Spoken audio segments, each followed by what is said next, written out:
ଜଗନ୍ନାଥ ସାଙ୍ଗମାନେ ପବିତ୍ର ଅକ୍ଷୟ ତୃତୀୟା ଉପଲକ୍ଷେ ମୁଁ ଆଜି ରୋଷେଇ କ'ଣ କରିଛି ଆସନ୍ତୁ ଦେଖିବା।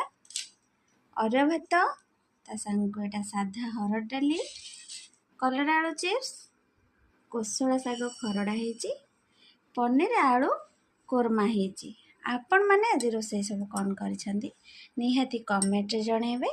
ଆଉ ଯଦି ମୋ ଭିଡ଼ିଓ ଆପଣମାନଙ୍କୁ ଭଲ ଲାଗୁଥାଏ ତାହେଲେ ଲାଇକ୍ ସେୟାର କରିବାକୁ ଜମାରୁ ଭୁଲିବେନି।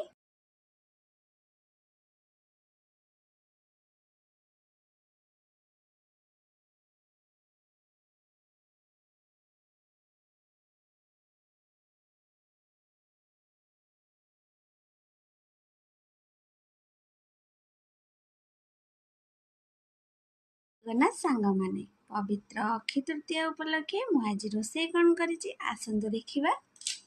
ଅରୁଆ ଭାତ, ତା ସାଙ୍ଗକୁ ଏଇଟା ସାଧା ହରଡ଼ ଡାଲି, କଲରା ଆଳୁ ଚିପ୍ସ, କୋଶଳା ଶାଗ ଖରଡ଼ା ହେଇଛି, ପନିର ଆଳୁ କୋରମା ହେଇଛି। ଆପଣମାନେ ଆଜି ରୋଷେଇ ସବୁ କ'ଣ କରିଛନ୍ତି ନିହାତି କମେଣ୍ଟରେ ଜଣାଇବେ। ଆଉ ଯଦି ମୋ ଭିଡ଼ିଓ ଆପଣମାନଙ୍କୁ ଭଲ ଲାଗୁଥାଏ ତାହେଲେ ଲାଇକ୍ ସେୟାର କରିବାକୁ ଜମାରୁ ଭୁଲିବେନି।